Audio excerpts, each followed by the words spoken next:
Merhaba arkadaşlar, kanalımıza hoş geldiniz. Bugün sizler için güzeller güzel Neslihan Atagül ve yakışıklı oyuncu Kadir Doğulu'dan en güzel ve en özel karelerini sizler için hazırladık.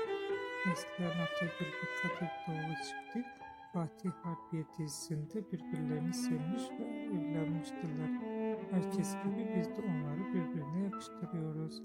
Ve biz de sizler için onların en güzel ve en romantik görüntülerini hazırladık.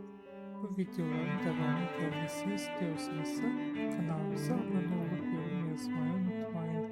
Kanalımızda daha birçok video bulabilirsiniz. Bizi izlemeye devam edin.